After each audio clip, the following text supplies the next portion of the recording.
Hello friends and welcome back to my channel. My name is Alec Reed. This is my channel Alec Reed, and today we're reading A Dream, a dreary fan fiction on Wattpad. And today we're reading chapter 11. But before we start, I have to clean my glasses because I can't see the shit. Anyway, before I begin, like, subscribe, comment down below, whether it's leaving recommendations or whether it's just saying hello. I do all kinds of things. I do books, I do, fan fictions, and I don't just do Jerry and Nick and Charlie. I do a million different kinds. I kind of want to do Lance and Keith, which I don't know if people know who they are anymore because the show isn't really a thing much anymore. It's from Voltron. If anyone knows Voltron, please let me know because it was recommended to me and I watched the show as a kid, and so now I feel like I have to do it because it's gotta happen. But at the same time, no one knows who Voltron is. So if you know who Voltron is, comment down below because, dear God, please just know who Voltron is. Otherwise, I feel really old. Anyway, let's jump right into the video. Chapter 11. Hey, Jay. Draco groaned internally and squeezed his eyes shut at the girly voice. He turned away from the group he was walking to and was met with the smug face of Astoria Greengrass. Ever since fourth year, she has been pining after him. Draco was probably one of the only boys in Slytherin she hadn't at least kissed. Draco despised her with his entire being. Astoria, how lovely to see you. Draco tightly smiled, sarcasm dripping from his words. He sighed slightly. You still convinced you like guys? She smirked. You know I'm always open. Yeah, your legs? Draco couldn't hold back his retort. He heard someone laughing from behind him, and he couldn't help but smirk. She scoffed. She ran her tongue across her bottom lip while looking at him up and down. Astoria stalked closer to him. Anyway, me, Daddy, and Mommy only got back from our cruise yesterday. I also heard about your adventures over the summer. You'll be glad to know they paid off. She bit her lip and rested her manicured fingers on his bicep. You do know I have looked in the mirror since I got back, right? He smirked. Playing along, he let down faintly. She giggled. Of course, silly. It was a compliment. She tilted her head up so her lips were only a couple inches away from each other. Draco smirked and leaned in even closer to just when she closed her eyes before laughing hysterically. Honey, I'm gay as shit. Like I'd kiss you, he said between laughs. Astoria's face was red, even though she had all that makeup on. She huffed and growled before stomping her foot and walking away. Infuriated, she groaned loudly and found Laura and Faye again. A roar of laughter came from Draco's group as they watched the girls storm off. Draco turned back around, high-fiving one of his mates and grinning. Harry watched intently as he saw Astoria and Draco lean closer and closer. From his point of view, it looked like they had kissed. A dull ache in his heart suddenly appeared and grew stronger as he observed the two of them draw even closer. Harry turned and drowned his entire cup of fire whiskey. He winced as the liquor burned his throat. He shook it off and went to seek out more. He saw Ron at the table doing shots with Dean, so he ventured over to him. May I join? Dean nodded, and Ron cheered drunkenly as Harry drank 2 shots of chocolate liquor. Harry slammed the glasses down on the table and grinned as the alcohol began taking effect. It was around 2 a.m., but Harry hadn't got a clue because of the amount of alcohol in his system. He was, how any British person would say, pissed. Dean and Ron weren't as bad because they had drank a couple times before, and Seamus was Irish, so he would be fine. But this was Harry's first time being completely drunk. One thing was for sure, and he was definitely going to regret it tomorrow. Ronald, I'm really hot. Harry stumbled into Ron's arms. Yes, Harry, you are very hot, but not my type. He hiccuped. I like guys, especially Zabini. He's hot. You're right, I'm very beautiful, but I mean, I'm sweaty and gross. He grimaced. Without a warning, Harry began pulling off his shirt. A few girls gasped and then Wolf whistled. Even a couple guys started cheering. Ron's eyes widened as he began laughing hysterically.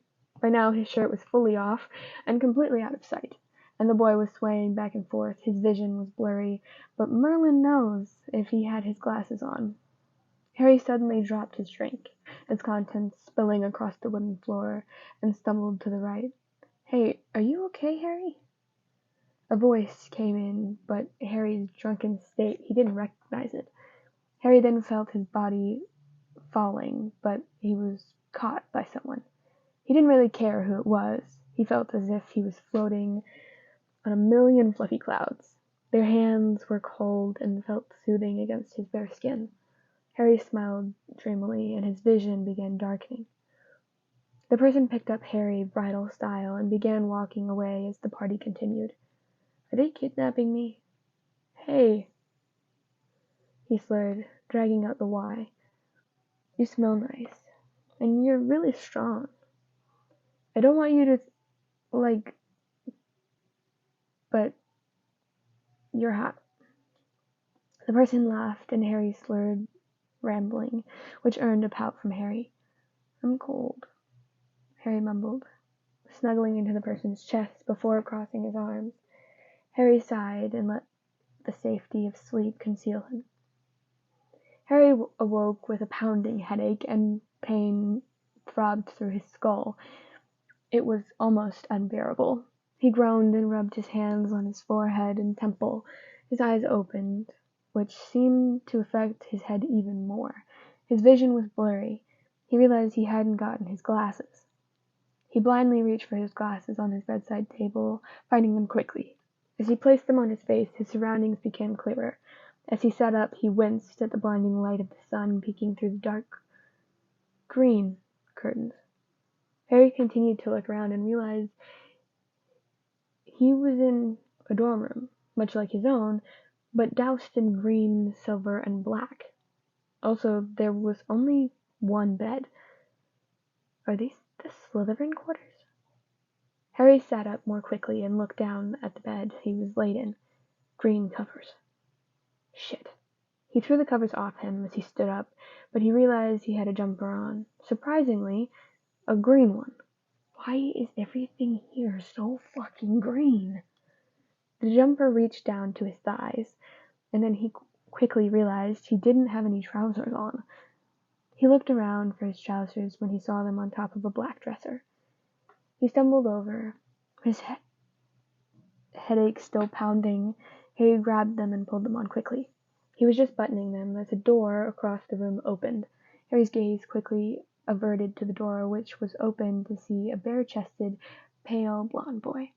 He had a white fluffy towel wrapped around his waist, and had a few droplets of water running down his face from his wet hair. Hi, Draco, Harry said, blushing from being in the presence of a nearly naked man. Harry tugged down the sleeves of the unknown jumper he was wearing, a bit of a nervous habit. His eyes scanned over Draco's half-naked top half, chiseled, pale, and covered in scars. To be specific, scars from the bathroom incident. Harry's stomach felt as if it turned inside out as he began to feel nauseous by the memory. Guilt flooded his body as he gulped. He just about to apologize, but the blonde quickly changed the subject. Hi, Draco smirked. You put on quite the show last night. He chuckled lightly. What? Harry was puzzled. He couldn't remember any events from last night. You almost performed a striptease in front of more than half the year. He chuckled. Fortunately, I grabbed you and took you to my room before your trousers could come off. Draco smirked.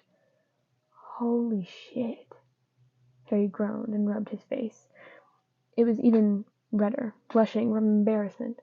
Wait, so you took my trousers off? As a matter of fact, no, I didn't. You did so yourself, but he said you were freezing. You then proceeded to raid my closet and put on one of my old Quidditch jumpers. Draco sighed, looking Harry up and down. The boy's face was a similar color to a ripe tomato, and Draco was revealing in his reaction. Fucking hell, I'm so sorry. Wow, that's embarrassing. He whined and threw his head back. Do you want your jumper back? Draco shook his head before saying, It doesn't fit me anyway. Plus, you threw your shirt when you were stripping, and not particularly appropriate to walk through the corridors shirtless. Your shirt is probably still in the common room. He giggled when Harry rubbed his face. I'm gonna go. Harry sighed, his face still hot and red, trying to hide. It was almost impossible. Yeah, you do that. Harry flipped him off before leaving and slamming the door. I'm never drinking again. He patted down his trousers, trying to find his wand before realizing it wasn't in any pockets. He groaned. He opened the Slytherin's door again and peeked his head through. Hey, Holy fuck, I'm so sorry. He jumped. This time, Draco was completely naked, and Harry was pretty sure he just saw the other boy's dick. Explicit pictures flooded through his head as a deep crimson crept its way onto his cheeks. Fucking hell, Harry, get out! Draco shouted. Harry slammed the door and ran off to the safety of his own room. His wand could wait. Chapter 12. Harry stared out onto the open fields of Hogwarts grounds. The boy was perched atop the astronomy tower, the perfect place to watch the sunrise. The silence was mesmerizing and beautiful. It was peaceful and calm, nature at its most captivating. The sky was a perfect mixture of oranges, pinks, and blues. The flames of the sun began to bloom over the horizon, stretching outwards in the vast and endless sky, yearning to let its rays caress the ground. Daylight spreading across the pristine forest as it begins a new day. The air was brisk as it passed into the boy's lungs. Early morning air has always been the freshest. In the Highlands of Scotland, the air was untouched. The air in the streets of London were polluted and impure. Over time, the city became busy and infected the place, which is why Harry adored the countryside.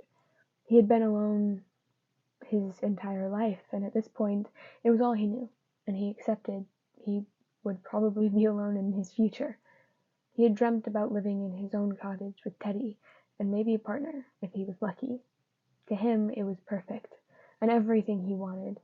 With the riches from his parents and Remus after he died, they were given to Harry since Teddy was not able to accept them yet.